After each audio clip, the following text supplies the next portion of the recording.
के सोते हैं, लिखा गया है कि पूर्व की तरफ मुंह करके सोओगे तो इससे आपकी आयु बढ़ेगी। ये लिख लेना, पूर्व की तरफ सबसे बढ़िया है, पूर्व की तरफ मुख करके आप सोते हैं तो इससे आपकी आयु बढ़ेगी। अग्नि कोण की तरफ मुख करके सोओगे तो घर में झगड़े होंगे, द्वेष होगा। दक्षिण की तरफ मुख करके सोएंगे तो इससे मरण होगा, मृत्यु हो जाएगी। आयु द्वेषस्य मरणम स्पष्ट लिखा है। ये श्रीमद् शिव महापुराण के विद्येश्वर संहिता के अध्याय नंबर 13 का श्लोक नंबर 8वां है, जिसमें एक जागने के सदाचार का वर्णन किया। इसको बहुत ठीक से सुन लीजिएगा, ये बहुत काम में आने वाली चीज है। लिखा है जो दक्षिण दिशा की तरफ मुख करके सोते हैं, पाम करके सोते हैं तो ऐसे मृत्यु आयु क्षीण होती है। फिर लिखा है कि जो तत्पश्चात उसके तत्पश्चात वायव्य जो दक्षिण और पश्चिम का जो कोना है उधर की तरफ मुंह करके सोते हैं तो कोई न कोई उनसे जघन्य अपराध हो जाता है, पाप हो जाता है। जो पश्चिम की तरफ मुख करके सोएंगे उनके लिए भाग्य उदित होगा, ये भी ठीक है, खराब नहीं है। पश्चिम और उत्तर की तरफ मुख करके सोएंगे तो इससे बीमारियां बढ़ जाएंगी। और लिखा है जो उत्तर की तरफ मुख करके सोएंगे इससे पुष्टि, शरीर बलवर्धक होगा, पुष्टि, सफलता मिलेगी। और लिखा है जो उत्तर और पूर्व के बीच में ईशान कोण की तरफ मुख करके सोएंगे इससे उनको शक्ति मिलेगी, उनको माथे की ताकत बढ़ेगी, ऐसा वर्णन किया गया है। रात के पिछले पहर को उषा काल में सबको जाग जाना चाहिए, सूर्य निकले उससे 1 घंटा 24 मिनट पहले सबको जग जाना चाहिए, ऐसे आयुष बढ़ता है, लंबी उम्र बढ़ती है। मैं निवेदन करना चाहूँगा, परमात्मा ने बड़ी कृपा करी है, जीवन हमें मिला है, इसको थोड़ा ढंग से जी लो। चाय गठिया का दर्द कर रही है, उसको दिन भर आप पीते रहते हैं। कॉफी कैंसर को पैदा कर रही है, 1400 रुपया किलो कॉफी आती है, बीमारियां दे रही है, कैंसर को पैदा कर रही है, और उसके बिना आप नहीं रह पा रहे हैं। आपको चाय पीनी है तो एक चाय मैं बताई देता हूं, वो पी लें आप, बहुत ज्यादा आपको फायदा करेगी। 40 रुपया किलो की चीज है, बस क्या है, अर्जुन अष्टक की छाल है, एक अर्जुन का पेड़ आता है, उसकी छाल ले लीजिएगा, और एक बाजार में मिल जाती है दालचीनी, उसका पाउडर बना लीजिए। क्या क्या करना है, 1 चम्मच तो लेवें आप अर्जुन अष्टक की छाल का चूर्ण, और आधा चम्मच लें दालचीनी, तो ये हो गई 1.5 चम्मच। पानी चढ़ा दीजिए, पानी 2 गिलास पानी चढ़ाइए, उसमें इसको डाल दीजिए, थोड़ा सा गुड़ डाल दीजिएगा और थोड़ा उसमें दूध डाल दीजिएगा। जब 2 गिलास का 1 गिलास रह जाए, घूंट घूंट करके पी लीजिए। ना थायराइड बढ़ेगा, ना हड्डियों में दर्द होगा, ना आपका मोटापा बढ़ेगा, ना अस्थमा होगा, श्वास की बीमारी भी ना होगी। ये आयुर्वेद में इतना अद्भुत उपचार है। चाय पीनी है तो ये पियो, मैं रोज पीता हूँ चाय, मैं जायफल का काढ़ा पीता हूँ, माथे में दर्द नहीं होता, पेट नहीं फूलता, गैस नहीं बनती, जायफल का। जिन नारियों को संतान को जन्म देना है वो जायफल का काढ़ा कभी भी न पिए, क्योंकि इसको सेवन करने से नारी बांझ भी हो सकती है। जो संसार के कार्यों से निवृत्त हो गई है, बिल्कुल भी, बच्चे भी अब बड़े हो गए हैं, तो एक लंबी आयु जीने के लिए जायफल का काढ़ा किसी वरदान से कम नहीं है, ये पीजिए। थायराइड वालों को सूखे धनिया का काढ़ा पीना चाहिए, थायराइड भागता है उससे। सूखा धनिया, उसका काढ़ा पिए। मैं आयुर्वेद की किताबें पढ़ता हूं, थायराइड का पता ही नहीं लगेगा कि काम भाग गया। ये आप करें, जिनके दांतों में पायरिया है, जिनके दांत हिल रहे हैं, दांतों में जिनके में दर्द है, तो बबूल की छाल का काढ़ा 2 लौंग डाल करके उस काढ़े को पी लीजिए, बिना छाने पी लीजिए। 90 साल में भी दांत गिरेंगे नहीं नीचे, दर्द नहीं होगा, किसी भी प्रकार की तकलीफ नहीं होगी। ऐसा लगता है फ्री की दवाइयां। इतना बताने में हजारों रुपया डॉक्टर आपसे ले लेते, और मैं आपसे 2 रुपया भी नहीं ले रहा हूं, तो भी आप मेरी बात नहीं मान रहे। आज एक कैंसर की औषधि की भी बात मैंने आपके बीच में निवेदित की है। तो अपने स्वास्थ्य का ध्यान रखिए, क्योंकि पहला सुख है निर्मल काया, शरीर स्वस्थ हो। दूसरा सुख है घर में माया, किसी का कर्जा ना हो। तीसरा सुख है पुत्र आज्ञाकारी, और चौथा सुख है बिना लड़ने वाली घरवाली, जो लड़े नहीं कभी, बिल्कुल झगड़े नहीं, तो उनके लिए तो स्वर्ग वैकुंठ धरती पर चल के आ गया है। अपने जीवन को ठीक से जीने की कोशिश कीजिए। ये चाय वाय छोड़िए, कैंसर को रिफाइंड जन्म दे रही है। ये तली तलाई चीजें, ये सब ज्यादा आप खा रहे हैं, ये स्वास्थ्य के लिए बहुत हानिकारक है। ये मधुमेह को भी पैदा कर रही है। तो क्यों ऐसी चीजें आप ले रहे हैं? जो डायबिटीज के मरीज यहाँ बैठे हैं उनको मैं निवेदन करूंगा, बाजार में अलसी मिल जाएगी और बाजार में अजवाइन मिल जाएगी और बाजार में सफेद तिल मिल जाएंगे। तीनों को भून करके रख लीजिए और सुबह शाम आधा आधा चम्मच मुंह में डालकर उससे के बाद गर्म पानी पीते रहिए, 20-20 मिनट घूमते रहिए। मैनपुरी छोड़ करके डायबिटीज भाग जाएगी, और ना भाग जाए तो मेरे ऊपर फाइन लगा देना आप। हाँ, अलसी, अजवाइन और तिल, सफेद वाले तिल भून करके तीनों को एक पाउडर टाइप का बना लो। सीधे दाने भी चबा सकते हो, भुने हुए लीजिएगा तो ये आनंद कर देगा। आप एक लंबी पारी जी के जाएंगे। आयुर्वेद की ये चीजें बड़ी अद्भुत हैं। ये किसी को पाइल्स, बवासीर की बीमारी है, मट्ठा में नारियल की जटा, नारियल की जटा उसको निकालिए, फिर उसको राख बनाइए, फिर उस राख को छाछ में, मट्ठा में डालिए, थोड़ा सा काला नमक डालिए और फेंट करके पी लीजिए। 3 दिन में ये बीमारी खत्म हो जाएगी। 3 दिन में। यदि किसी का कान फट गया है, कान में दर्द होता है, एलोवेरा जानते हैं आप, देसी भाषा में कहते हैं ग्वार पट्ठा, उसका थोड़ा रस निकालिए, उसको गर्म कीजिए और थोड़ा सा उसमें सरसों का तेल मिला लीजिए गर्म करते हुए, और फिर उसको अपने कान में डाल लीजिए। 3 सेकंड में कान का दर्द बंद हो जाएगा। 3 मिनट की बात नहीं कर रहा हूं, 3 सेकंड की बात कर रहा हूं। ग्वार पाठा का रस, थोड़ा सरसों का तेल, उसमें थोड़ी सी लौंग और आप डाल दें और फिर उसको कान में 2 बूंदें टपका लीजिए, उसको दर्द भाग जाएगा कान का। कान के दर्द के लिए 2 चीजें बड़ी महत्वपूर्ण है, एक तो ये है और एक माता की छाती का दूध। कितना भी कान में भयंकर दर्द हो, किसी माँ की छाती का दूध उसके कान में 2 बूंदें गिर जाए तो भी कान का दर्द ठीक हो जाता है। तालियां तो बजाना ही नहीं है आप। मैं कथा की तरफ आपको लेके चलना हूं। बोलिए बांके बिहारी लाल की, श्री हनुमान जी महाराज की। तो मैं निवेदन करना चाहूंगा कि उत्तर की दिशा की तरफ पाम करके सोना है, या फिर पूर्व और या फिर पश्चिम। यही 3 दिशाओं को बहुत ज्यादा बढ़िया बताया गया है। कहा गया रात के चतुर्थ पहर में, जब रात निकल जाती है तो भोर में 3 बजे से 4:30 बजे के बीच में बिस्तर छोड़ दीजिए। आप देखें कितनी लंबी जिंदगी आप जी करके जाते हैं। भले ही आप स्नान 5 बजे कीजिए, 5:30 कीजिए, 6 बजे कीजिए, लेकिन सुबह जगिए जल्दी। 3 से 4:30 के बीच में ब्रह्म मुहूर्त है। ये तो ऐसा समय है कि इस समय में परमात्मा से बातें होती है। ऐसे समय में जागिए। लिखा है ना, निशांतयामोसज्ञायामार्थम संधिरुच्यते तत्काले तो समुत्थाय बिन मूत्रे विसर्जित ध्वजा। इसमें क्या लिखा है वो भी सुन लें। रात के पिछले पैर को उषा काल जानना चाहिए।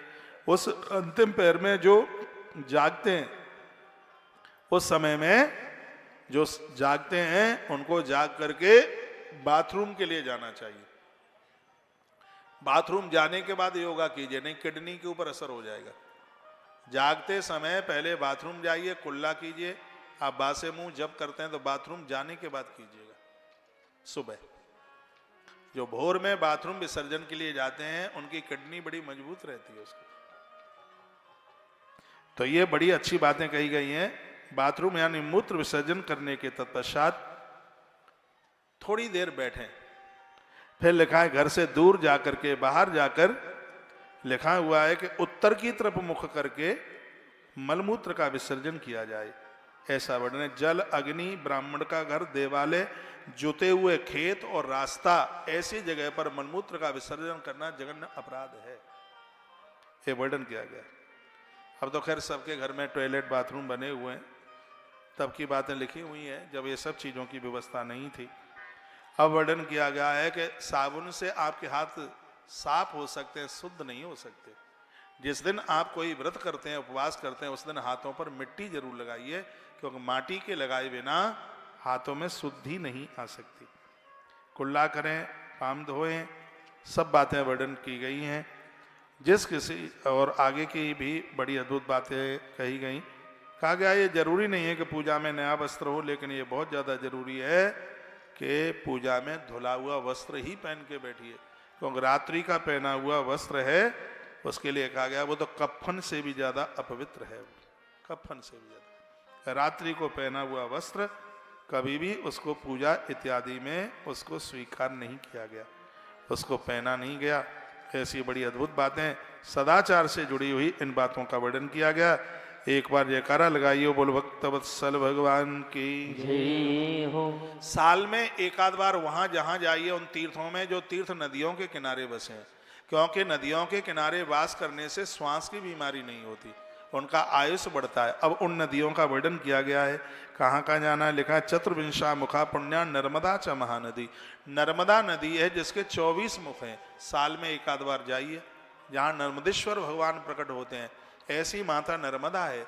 इसी ग्रंथ में लिखा है कि गंगा नहाने से जितना फल प्राप्त होता है, माता नर्मदा का दर्शन करने से उतने फल की प्राप्ति हो जाती है। एक बात मैं आपके बीच में बोल रहा हूं, यमुना जी में 7 बार नहाओगे, यमुना जी में 7 बार नहाओगे, गंगा जी में 1 बार नहाओगे तो फल एक बराबर है गंगा जी में। और गंगा जी में 100 बार नहाओगे और समुद्र में 1 बार नहाओगे तो फल एक बराबर है। समझ में आ रहा है? जब भी आप ऐसे तीर्थ में जाते हैं जहां समुद्र है, भले एक दिन नहाने को जाना, लेकिन नहाना जरूर। मैया जी को लेडी साड़ी चढ़ाई जाती है, जैसे चुनरी मनोरथ कहते हैं। समुद्र को जनेऊ चढ़ाया जाता है, उसे पुरुष वाली धोती चढ़ाई जाती है। सागर को समुद्र सब कुछ दे देता है। जिनके व्यापार फैले होते हैं, जीना मुश्किल होता है, यहां तक लोग आत्महत्या करने को तैयार हो जाते हैं, सागर उन्हें बचा लेता है। इस धरती पर एक बड़ा अद्भुत व्यक्ति हुआ, वो इतना परेशान था, वो बंबई से ऋषिकेश चला और ये सोच रहा था क्या करूं, जिंदगी बेकार, सफलता मिल नहीं रही। तो ऋषिकेश में एक महात्मा मिले उन्हें कहा क्या बात है? कहा मैं बहुत ज्यादा परेशानी में हूं, सफलता मिल नहीं रही है। उन्होंने कहा तुम ऐसा करो कि समुद्र के किनारे जाओ और समुद्र की आराधना करो और वो तुम्हारा समाधान करेंगे। और वो व्यक्ति रामेश्वरम गया, समुद्र के किनारे जाकर के बैठा। समुद्र एक पुरुष का रूप बना करके आए और समुद्र ने कहा कि तुम प्रभु राम जी के ऊपर कोई सीरियल बना करके तैयार करो। और उस व्यक्ति ने ऐसा किया, वो सफल हो गया। नाम था उसका रामानंद। सागर अपने नाम के आगे जोड़ दिया। ये उनका कोई सरनेम नहीं था सागर, सागर के द्वारा सफलता मिली। जिंदगी भर उनको रामानंद सागर के नाम से जाना गया। तो समुद्र की देखो कितनी बड़ी महिमा है। हमारे सनातन धर्म में ऐसी अद्भुत चीजें हैं जिनको लोग समझ ही नहीं पा रहे हैं। मैं प्रार्थना पूर्वक निवेदन करना चाहूंगा, इन नदियों के किनारे पर जाइए, गंगा नहाने से जो फल मिलता है वो सिर्फ माता नर्मदा का दर्शन करने मात्र से फल प्राप्त हो जाता है। माता नर्मदा के 24 मुख हैं। मैं श्लोक में बोल रहा हूं, चतुर्विंश मुखा पुण्याम नर्मदा च महानदी। ऐसी एक माता नर्मदा है जिसकी परिक्रमा लगती है। गाड़ी से परिक्रमा लगाओ तो 15 से 18 दिन में लग जाती है, पैदल परिक्रमा लगाओ तो 3 वर्ष 3 महीना 13 दिन में एक परिक्रमा पूरी होती है। ऐसी मां नर्मदा है जिसकी प्रदक्षिणा की जाती है। भगवान ओमकारेश्वर नर्मदा माई के ही तो किनारे पर है। हम लोग बड़े बड़भागी भाग्यशाली हैं। मध्य प्रदेश में जबलपुर के पास एक जगह पड़ती है मंडला। नर्मदा मैया इतनी दूर है जितना मेरे पास से आप हैं। वहीं नर्मदा के किनारे पर वहां भी बड़ी अद्भुत तुलसी तपोवन गौशाला का निर्माण हुआ है। आज वहां गैया बहुत आनंद ले रही है, बहुत आनंद हो रहा है। हम लोग तालियां तो बजानी नहीं है आपको, आपसे ज्यादा तो पीछे वाले बजा रहे हैं। तो कभी समय निकाल करके वहां जाइए, वहां नर्मदा बह रही है। नर्मदा मैया के किनारे पर वास करने से 24 अक्षर वाले गायत्री जप करने का पुण्य प्राप्त होता है। 24 मुखें चतुर्विंश मुखा पुण्याम नर्मदा च महानदी। नर्मदा के किनारे अनुष्ठान, मां नर्मदा के किनारे अनुष्ठान सिद्ध हो जाते हैं। होशंगाबाद के पास एक जगह पड़ती है, आदि शंकराचार्य भगवान ने यहाँ अनुष्ठान किया और वहीं पर भगवान नारायण ने प्रकट होकर के दर्शन दिए। कहा मैं नारद कुंड में हूं और मेरी प्रतिमा को उठवा के मंदिर में बिठाइए। और ये दर्शन भगवान ने दिए थे। आदि शंकराचार्य भगवान गए विशाल क्षेत्र में, नारद कुंड से प्रतिमा को निकाला, मंदिर में बिठाया। उसी प्रतिमा मंदिर को आज बद्रीनाथ भगवान के नाम से जाना जाता है। भगवान बद्रीनाथ। ये दर्शन मां नर्मदा के ही किनारे पर हुए थे।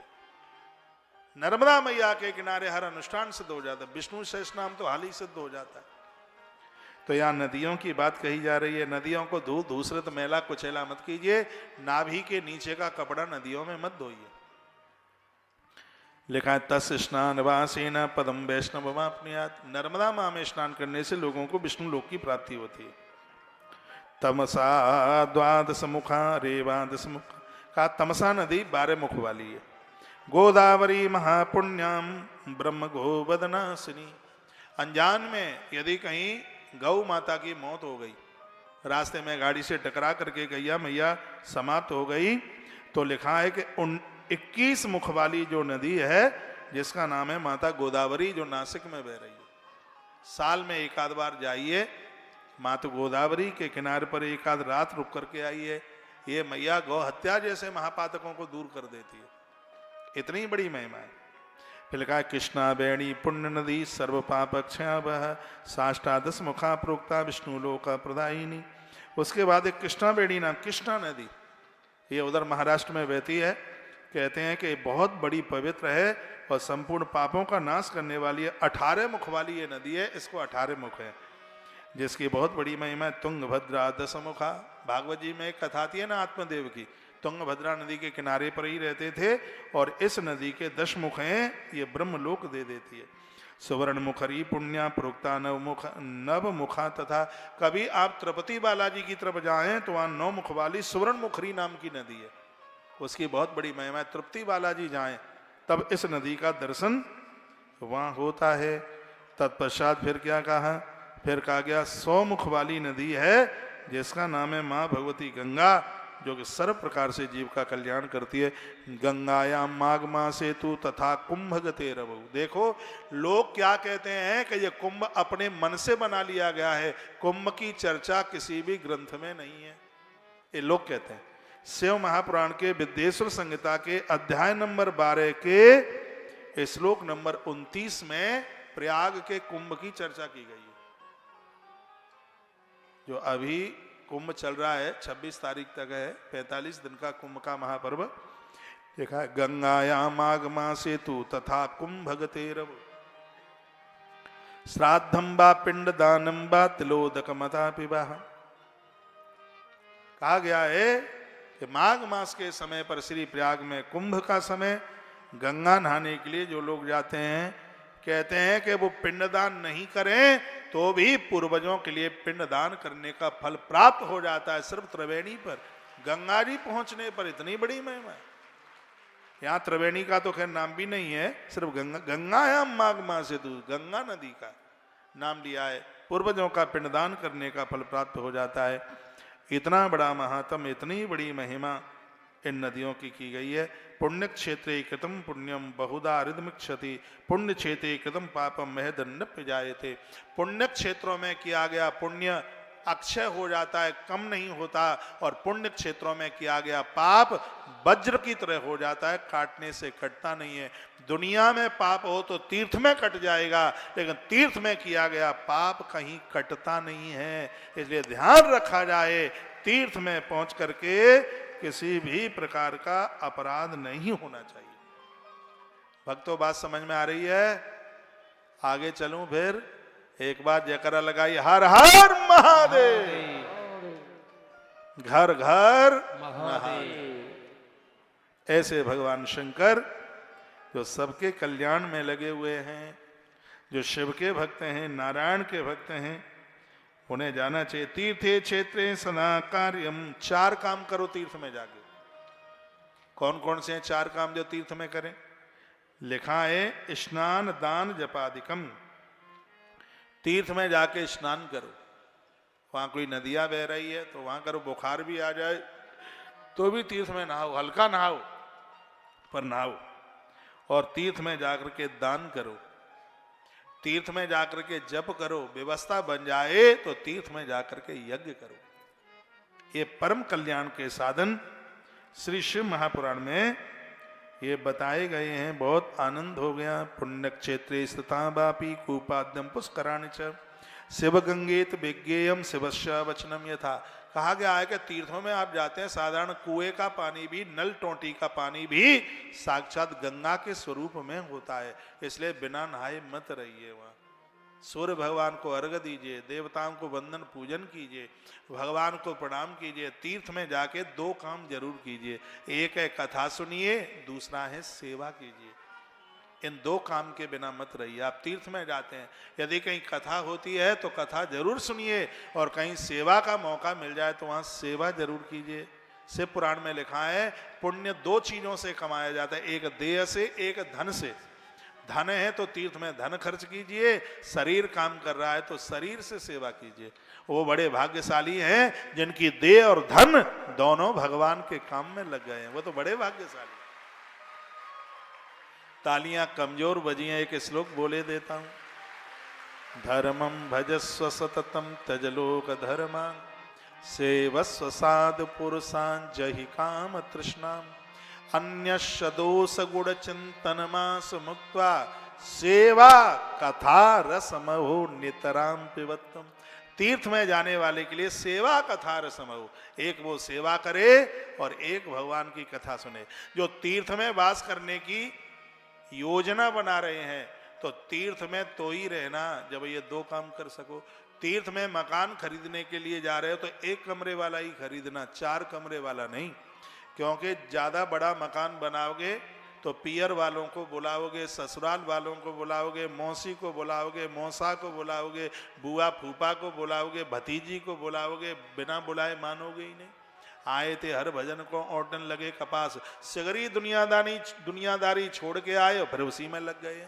तीर्थ में जाकर पोंछा लगाने वाली न बुलानी पड़े, तीर्थ में जाकर के भोजन बनाने वाली न बुलानी पड़े। इतना छोटा मकान खरीदिए कि कमरे की साफ सफाई, रसोई का काम आप खुद ही कर सके। छोटे से छोटा, बिल्कुल करना ही क्या है, छोटा सा। तो अगल बगल में कथाएं होती हैं, वहां जाइए। कहीं कोई सेवा का मौका मिल जाए वहां जाइए। कोरोना की बात है, हम बंदरों की सेवा के लिए जाते हैं, वृंदावन में होते हैं तो हमने देखा कि एक रिक्शे में से 5-7 माताएं उतरी और झाड़ू उनके हाथ में लगा हुआ था। मुझे तो लगा कि केजरीवाल जी की पार्टी की कोई माताएं आ गई है। जो मुझे लगा वो मैं बता रहा हूं, क्योंकि झाड़ू हाथ में था और मैं बंदरों को चना बना डाल रहा था। तो मैंने तो पूछ लिया कि इस समय कोई चुनाव बुनाव है क्या, कोई प्रचार के लिए आप आई हैं? उन्होंने कहा नहीं महाराज जी, हम दिल्ली में रहती हैं और आपकी कथा से हमने सुना है कि तीर्थ में रहो तो 2 काम पकड़ लो, एक कथा और एक सेवा। इसलिए हम हफ्ते में 1 बार पूरी वृंदावन की परिक्रमा में झाड़ू लगाती हैं, आपकी कथा से सुना। हमने कहा कथा तो बड़ा काट कर रही है, हमें तो ध्यान में ही नहीं रहा कि हम कब बोल गए। आपने अपनी कथा में बोला था। तो तीर्थ में सेवा और तीर्थ में कथा। तीर्थ में रिक्शे वालों से लड़िए मत, होटल वालों से लड़िए मत, 2 रुपया ज्यादा ले लेते हैं कोई बात नहीं है, लड़िए मत। तीर्थ में सास बहू की बात मत कीजिए, नहीं तो तुलसी वन आश्रम में ये बूढ़ी माताएं आती हैं, जब कम करती हैं और बहुओं को ज्यादा कोसती रहती हैं। ये बहनें भी कमजोर नहीं पड़ती इस मामले में। जिस मैयों ने जन्म दिया उसकी बुराई कभी नहीं करती, और सास की बुराई करने के लिए उन्हें पानी का घूंट भी नहीं पीना पड़ता, बिना कॉफी चाय लिए बुराई करती रहती। खैर आप ऐसी नहीं है, आप तो बहनें बहुत मलूक हैं, अच्छी वाली है। एक बार जयकारा लगाओ, बोलो बांके बिहारी लाल की जय, भीमसेन महादेव बाबा की जय, आज के आनंद की जय, जय श्री जय जय जय जय श्री। तो ये बड़ी अद्भुत बातें कही गई हैं। अब हम आपको लेकर के चल रहे हैं कथा में, और ऐसी कथा अद्भुत है जिसमें वर्णन है कि भगवान शंकर के ऊपर चढ़ा हुआ प्रसाद किनको लेना चाहिए और किनको नहीं लेना चाहिए। यह चैप्टर बड़ा अद्भुत है। शिव नैवेद्य, भोलेनाथ के ऊपर चढ़ा हुआ प्रसाद कौन ले कौन नहीं ले, ये सुनना बड़ा जरूरी है। अग्राह्य शिव नैवेद्य मिति पूर्व सुतम वचः ब्रूहितन निर्णयम, ये निर्णय दिया गया है किसको लेना चाहिए। तो कहा जाता है कि भगवान महादेव के ऊपर चढ़ाए हुए प्रसाद के दर्शन करने मात्र से पाप भाग जाते, इतनी बड़ी महिमा है उस प्रसाद की। लेना किसको है अब वो सुन लीजिएगा। सूत जी कहते हैं शुद्धम मुनिया सर्वे सावधानतया धुना।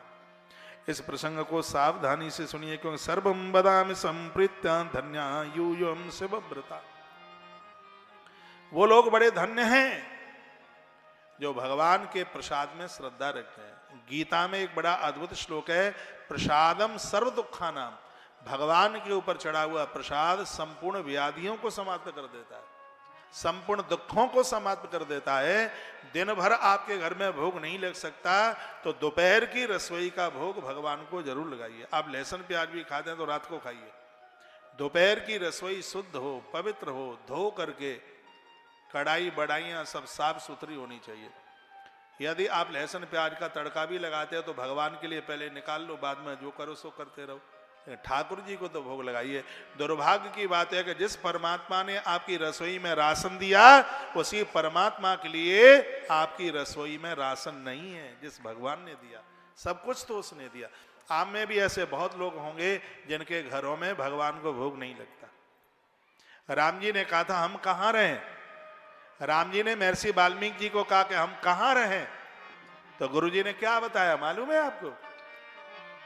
बहुत अद्भुत बात कही थी। कहा राम अयोध्या रहना भले ही भूल जाना, लेकिन उन घरों में रहना कभी भी मत भूलना जिन घरों में आपका भोग लगता है। तुम ही निवेदित भोजन करही, ओ तुम ही निवेदित भोजन करही, प्रभु प्रसाद पट भूषण धरही,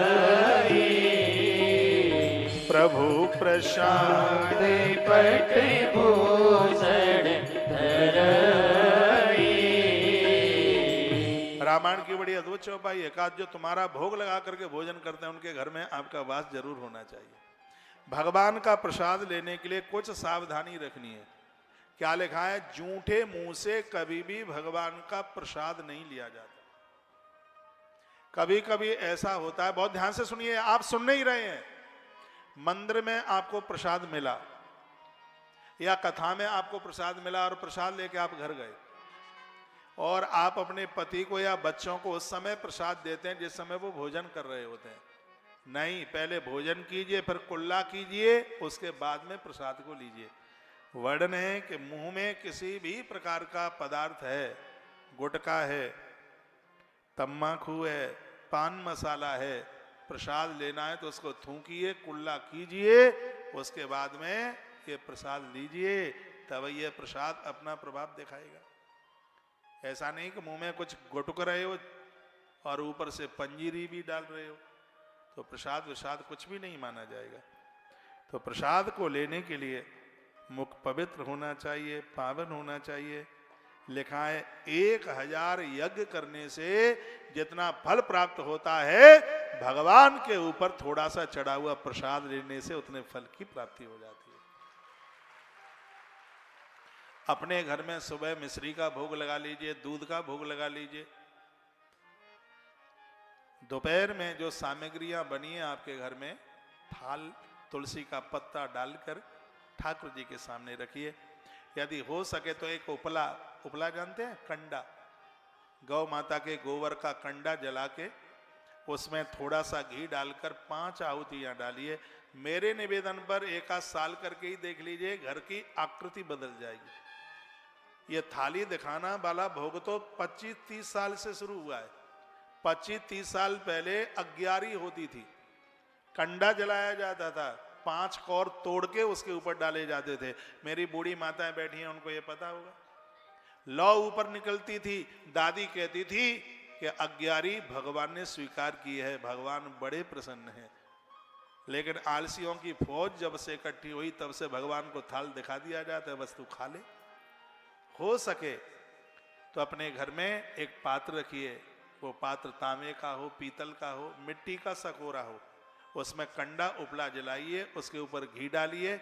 जब वो ज्योत ऊपर निकले तब 5 कौर उसके ऊपर चढ़ा दीजिए। मंत्र में बोले देता हूं, प्राणाय स्वा, व्यानाय स्वा, पानाय स्वा, समानाय स्वा, उदानाय स्वा।